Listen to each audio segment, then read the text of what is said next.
After seriously strengthening up front with the additions of Bryan Mbeumo, Matheus, Cunha, followed by the imminent arrival of Benjamin Sesko, Manchester United had turned their attention to central midfield. According to reports, United are looking at Carlos Baleba, but does a move for the Brighton man actually make sense? Hello, welcome back, I'm Statman Dave, and today I'm going to be answering that question. Remember to subscribe if you're new, but what if you could win up to £500,000 by picking one team to win in the Premier League each week? Get the William Hill app to enter the ultimate free-to-play prediction game, final one standing. But anyway, let's get this party started. So standing at least 6 foot tall, Baleba is a ball-winning midfielder, usually positioned in Brighton's 4-4-2 as a left central midfielder. Why we talking about him being a ball-winning midfielder is because he's so impressive in terms of winning the ball back. That's either directly through stepping in and being aggressive in the duel using his physicality, or alternatively dealing with situations such as long balls from defence and winning second balls by reading the play, or joining his teammates in pressing the football in certain areas once again to win the ball back with his physicality and dominance in duels. He's an absolute physical monster. Check out this graphic from Scouted Football using Skill Corner. His percentiles from last season when Baleba made his Premier League debut at 19 years old is extremely impressive. So let's move on to his game in possession. Baleba plays with a real calmness on the football. When there's pressure for him, he's very, very good at rolling out of that pressure, using his body to shield the ball before shipping it to his teammates. And that's one of the really impressive things about him as a footballer. He's a player that arguably sits in that sixth position, but distributes the ball around, keeping it very safe even under pressure. And he's a much better passer than the stats suggest. He ranks in the bottom 32% of midfielders for aggressive passes and the bottom 39 for passing to the final third. That in this Brighton team just isn't his game. It's more on the likes of the two fullbacks, the centre-backs, and the other 8 to progress the play. Baleba very much is a player that will basically receive and move the ball on. He's a player that kind of follows the ball in possession. You know, his teammate, usually the number 8, will jump higher up the pitch. Brighton's 2 wide players will hold the width in the final third. And what Baleba will do is he'll rotate laterally in these types of positions to get on the ball, give it back, then once again support the play. He's a fantastic number 6 for the modern game. Very hard to knock off the ball, but very high pass accuracies when he's moving it under pressure. In terms of Baleba, he's a left-footed central midfielder, but you could argue that he's very two-footed. His right is good from both a short perspective, but also long switches, something we'll look at a little bit later on. But his left foot is where he truly shines. His ability to find passes of different range, out wide especially, to get Brighton's wingers into attacking positions is impressive considering his young age. So we've got a great example of Baleba switching off his left foot against Manchester United. We pick up the players Man United have just lost the ball and they're retreating back into their deeper defensive shape. You can see Baleba is kind of motioning to his teammates to calm themselves down. Baleba's a player that I really like. He's a chaotic presser, but as soon as his team wins the ball, instantly he'll kill it, play a good pass, slow the tempo down again. But here's a pass that actually speeds the tempo up. Baleba is a player that likes dropping between the centre-backs when playing in front of a back 4 to get on possession in these deep areas. This could be something for Manchester United as a centre-back, potentially when chasing games. So Baleba receives quite well on that left foot and then instantly looks for the long pass over the defence. There's no pressure on the football. It allows Baleba to execute one of the passes of the season.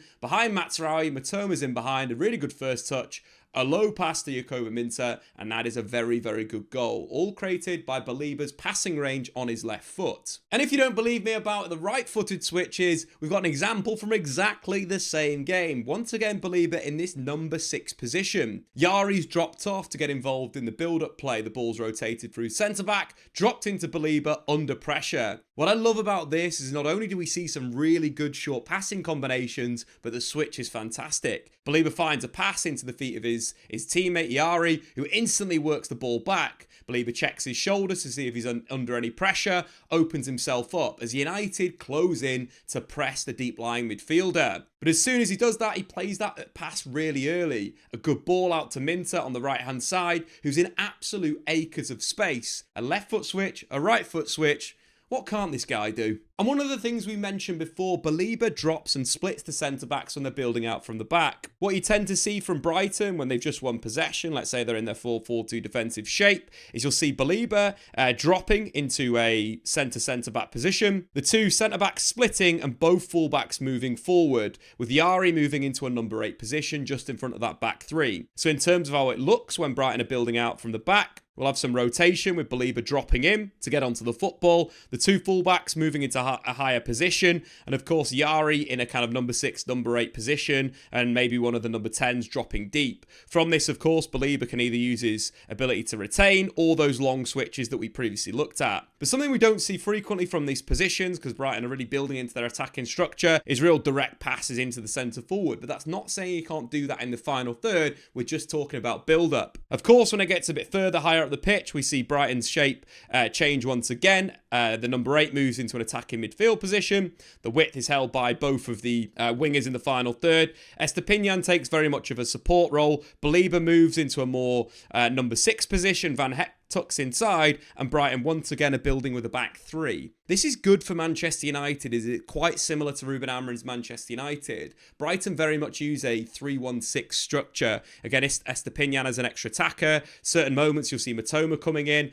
And basically, you're into the Manchester United shape on the ball. A big reason why Baleba will be a success at United is because he's already playing in these types of roles and positions as a sole holding number 6. Something United just don't really have at the moment in terms of consistency when it comes to passing and moving the ball around. But I think the X factor about Baleba is his ball carrying. He's exceptional in that area. That's either, receiving with his back to goal and getting himself turned and then driving through, or moving into the final third and just carrying in that zone. He ranks in the top 12% for successful dribbles per 90 from central midfielders, and his success rate is at 58%. That's absolutely class considering some of the carries that we've seen him do already in the Premier League. And I think one of the big things why he's so good, he's got good feet, he's very powerful when he's carrying the ball, difficult to knock off due to his strength, but also he's got great endurance. In terms of carrying from his own defensive third into the final third, we've seen it time and time again. Take this dribble versus Spurs. So we pick up the play with Baleba checking his shoulder, seeing if he's under any pressure.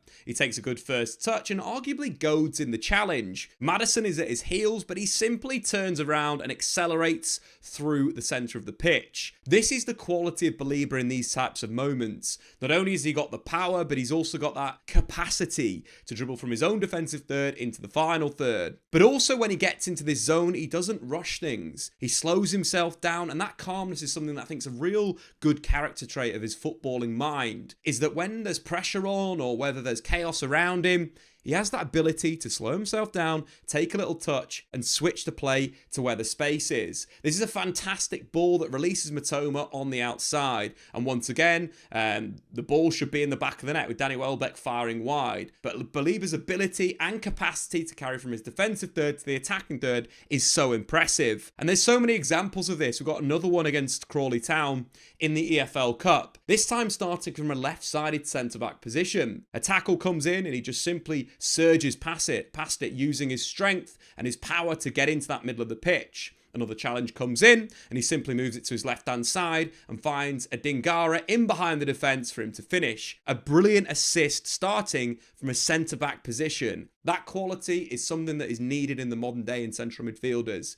Because of how teams high press all the time, you need your 6, your centre-backs and your full-backs to be good carriers in possession. So let's move on to the out of possession stuff. Baleba not only is a good presser, but he's a good deep defender. In terms of Brighton's shape, of course, they do drop back to a kind of 4-4-2 structure, with the number 10 moving to kind of the striking position to provide pressure. What I like about Baleba, not only if, let's say, the ball's coming down the left-hand side, maybe Matoma's pressed high and he's been, beaten, and there's a player on the carry that's driving at the fullback. What I like about Baleba's ability and pace, the stats we saw before about his sprint speed, he's very, very good at closing that space. This is something that United have struggled back with for years and years. But not only has he got that ability to go and shuttle out and protect the fullback, but also from a vertical perspective, very good at getting back when his team's lost the ball. Yes, at times he's quite aggressive when he's going to win the ball, and it couldn't leave him in bad positions, but he's got that physical speed and ability to get back, which is very good. He uses pace to cover ground well. He closes down people with good aggression, which means he's very good at defending wide areas. In fact, Baleba ranks in the top 5% of central midfielders for dribblers tackled, with a win rate of 60%, elite level numbers for a deep line midfielder. So when he's closed that space up close, Baleba bullies Premier League opposition. Again, impressive on its own, but even more impressive when you consider he's just 21 years old. The other thing that I really like about him in certain situations is he supports his teammates well. So let's say, Brighton are looking to win the ball back with Mitoma, Statman, and let's say Danny Welbeck going over to kind of press the ball area and be super aggressive with Brighton. What I like about Baleba, not only is he good at being initially there to make tackles, but also he screens very, very well in the local proximity. So let's say the opposition are trying to, escape the press with some good passing. Baleba's usually there to sweep it up. He ranks in the top 6% for midfielders for ball recoveries per 90. Again, impressive statistics for a young central midfielder.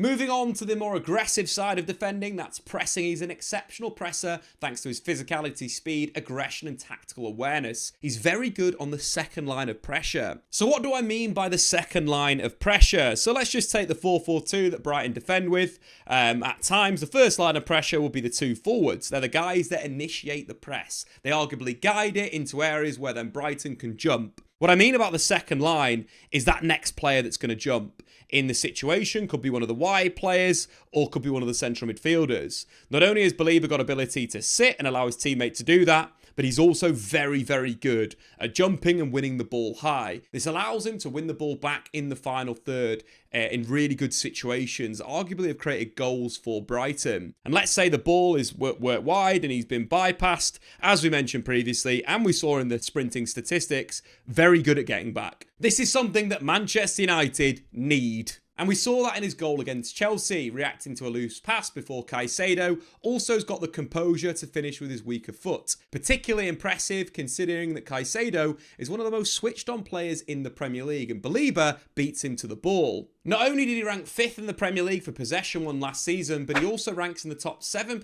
of midfielders for tackles in the final third. He's a very active defender in all parts of the pitch. What if you could win up to £500,000 just by picking one team to win in the Premier League each week? Get the William Hill app to enter the ultimate free-to-play prediction game, Final One Standing. All you have to do is pick one team to win and you're through to the next round. If they fail to win, you're eliminated. Keep picking winners until you are the final one standing to win the jackpot. The catch is you can only pick a team once, so it's important to use your brain to choose the right team for the right game week. If this deal does go through and Brighton lose Baleba, picking Manchester City to beat the Seagulls at the MX in game week 3 could be a safe bet. In the 45 minutes prior to his introduction, City were 1-0 up. But in the second half, when Baleba was on the pitch, Brighton scored 2 goals and clinched all 3 points. Without Baleba, Brighton could be a lot worse defensively. It's free, it's $500,000, it's final one standing. So if you think you've got what it takes, then click the link below and make your play. You do have to be over the age of 18 and based in the UK or Ireland. Please gamble responsibly and terms and conditions do apply.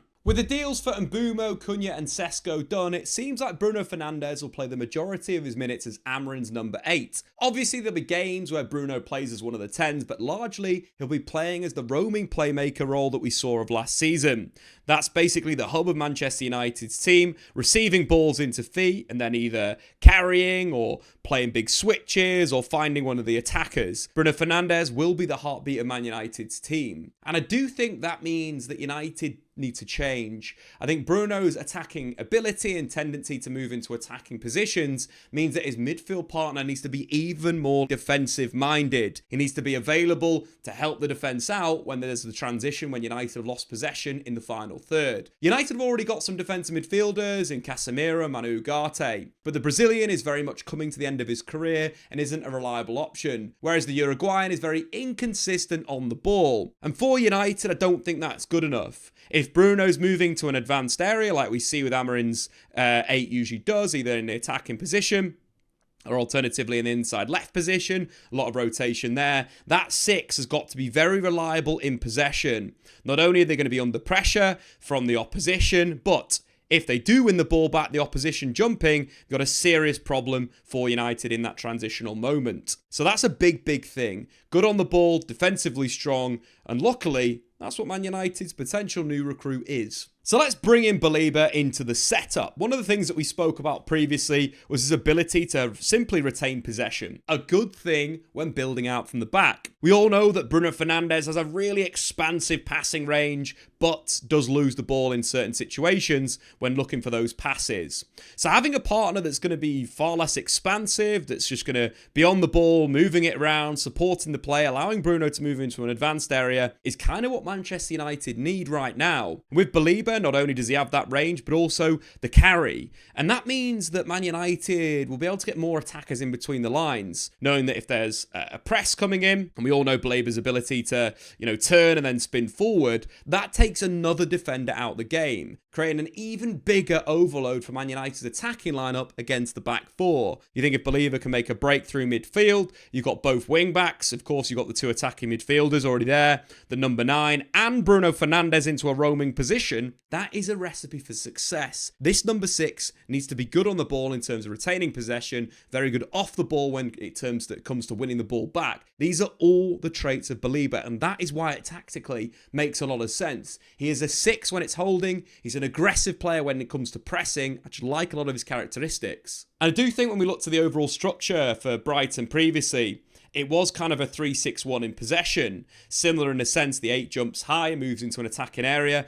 And Baleba was very calm and composed in those areas. Of course, the carrying is an absolute weapon, and that ability to dribble through the centre of the pitch has massively been missing from Amorim's squad. Baleba brings this in abundance. But also when entering the final third, let's say the carry's happened and the ball's been moved on to one of the attackers, and let's say United have built, they've come back, they've thrown their forwards there. The other big thing that Man United have lacked a little bit, which also has improved with Benjamin Sesko's arrival, is shooting from range. Baleba has scored some absolute bangers on his left foot already in the Premier League. In fact, amongst Man United players, only Bruno Fernandes has scored more goals from outside the box last season than Baleba. And without the ball, it'll be great as one of Amorim's 5 pressers. We're talking about the pentagon high up the pitch. Amorim at times uses this structure to press the football, and having someone that's very, very good and mobile and has got the physicality to be aggressive, to jump, jump onto the 6 in possession and win the ball back is massive for United. Not only has he got the ability to win the duel, but he's also got the composure to maybe spot a teammate where he's won it or crack a shot off himself. In terms of defensively, he's a big upgrade on United's current defensive midfielders. One criticism of Baleba is he can be a little bit rash at times and overly aggressive, but he's no more prone to this than the likes of Ugarte or Casemiro. I'd say he's an upgrade on those two in that actual environment. Baleba would shore up United's midfield, the core of the shape. When the ball is forced wide, he's got the ability to support the wing back in those situations like we saw before. So the verdict, does it make sense for Manchester United to sign Baleba? Brighton want 100 million, United are looking at about 70. 70 million does feel like a lot of money for a player that isn't finished, but when you think of the price of Declan Rice and Caicedo, it's not too much of a bad option. 21 years old could be the pair with Kobbie Mainoo, who's 20 years old, for the future. I think the current state of options in midfield are not really there. Baleba is the best one. He is number 1. We've looked at previous options, cheaper players that United could buy, but if they fancy it, Baleba is the guy. It makes sense for Man United to make this move. But anyway, guys, get into the comments below. What do you think? Should Manchester United break the bank again this summer and buy Carlos Baleba from Brighton? I've been Statman Dave. Check out Final One standing in the link in the description below. We'll see you next time. Thanks for watching. If you've enjoyed this video, why not check out some more content on the Statman Dave YouTube channel?